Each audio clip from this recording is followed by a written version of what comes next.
আজকের ভিডিওটা করছি মেয়েদের যোনিপথের স্রাব বা সাদা স্রাব নিয়ে।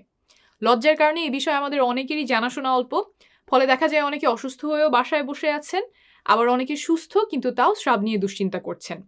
আমি একদম হাতে কলমে দেখাবো স্বাভাবিক স্রাব কত প্রকারের হতে পারে, আর তারপর দেখাবো 5 ধরনের স্রাব যেগুলো দেখা দিলে ডাক্তার দেখানো প্রয়োজন। প্রথমে দেখাচ্ছি স্বাভাবিক সাদা স্রাব কেমন দেখায়।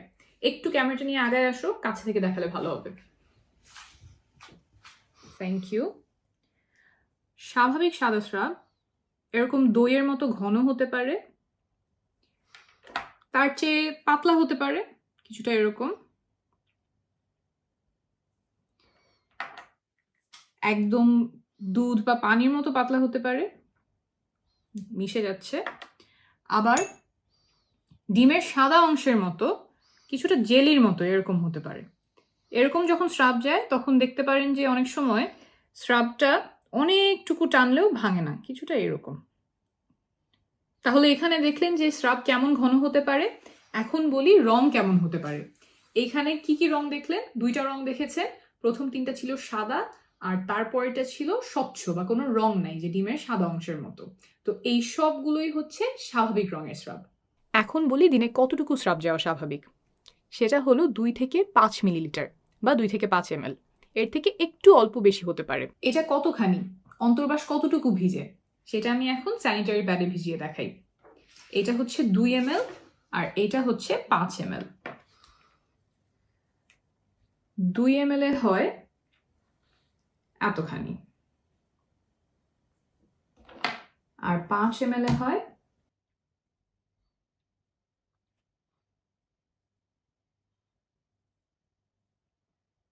এতখানি। আমি এখানে কমলার জুস দিয়ে দেখিয়েছি যাতে একটু ভালো বোঝা যায়। এখানে কিন্তু দেখতে পাচ্ছেন যে এটা অনেক ভেজা আর এটা অনেক অল্প।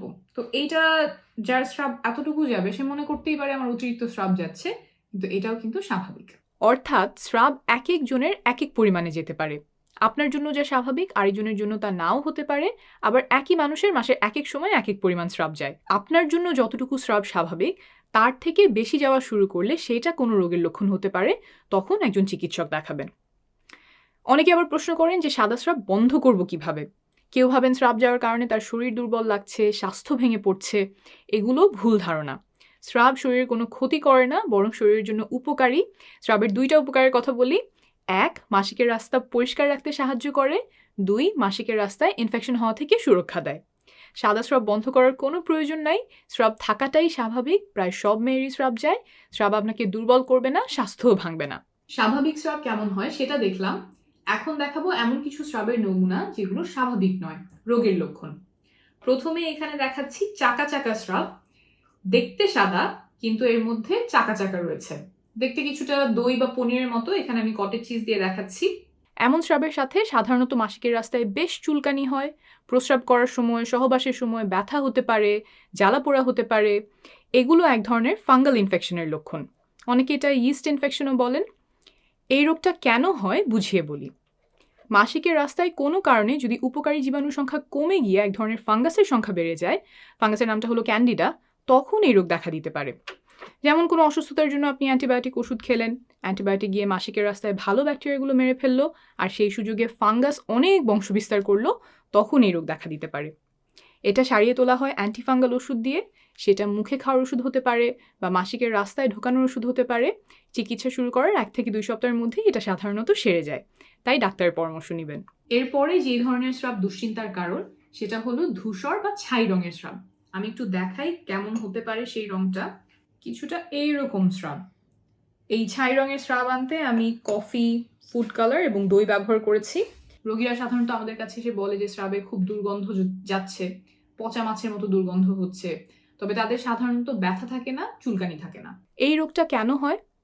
যোনিপথে যেসব ব্যাকটেরিয়া থাকে তাদের মধ্যে যদি কোনো কারণে অনেক অদল বদল হয়, যোনিপথের স্বাভাবিক পরিবেশ নষ্ট হয়ে যায়, তখন এই রোগ দেখা দিতে পারে। এই রোগের চিকিৎসা হয় অ্যান্টিবায়োটিক ওষুধ দিয়ে। সেটাও মুখে খাওয়ার ট্যাবলেট বা মাসিকের রাস্তায় দেওয়ার ক্রিম বা জেল হতে পারে, তাই ডাক্তার দেখিয়ে নেবেন।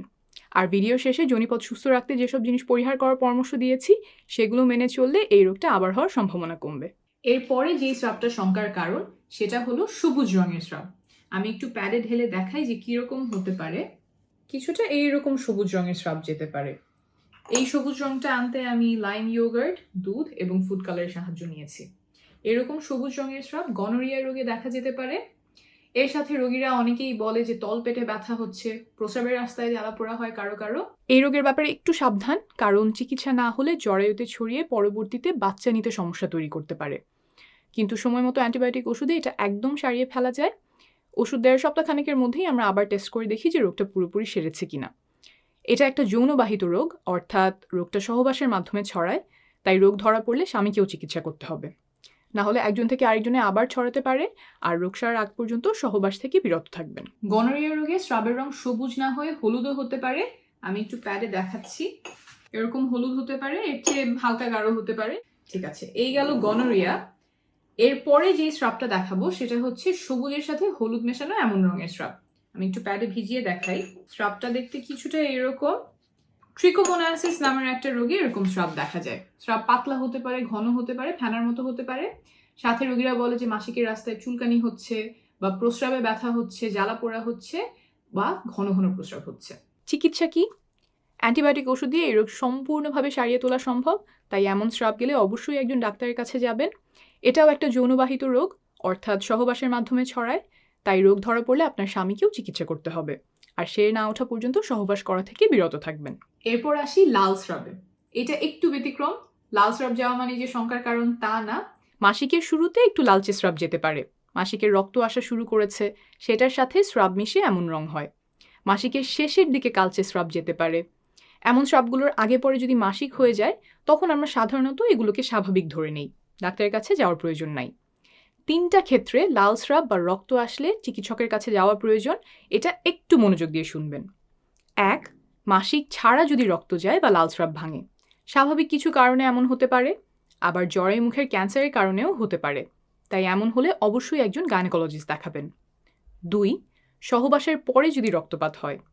সহবাসের সময় মাসিকের রাস্তায় আঘাত পেলে কিছুটা রক্তপাত হতে পারে, ইনফেকশনের কারণে এমন হতে পারে, আবার অল্প কিছু ক্ষেত্রে জরায়ু মুখের ক্যান্সার বা যোনিপথের ক্যান্সারের কারণেও হতে পারে, তাই এই ক্ষেত্রেও একজন গাইনোকোলজিস্ট দেখিয়ে নেওয়া শ্রেয়।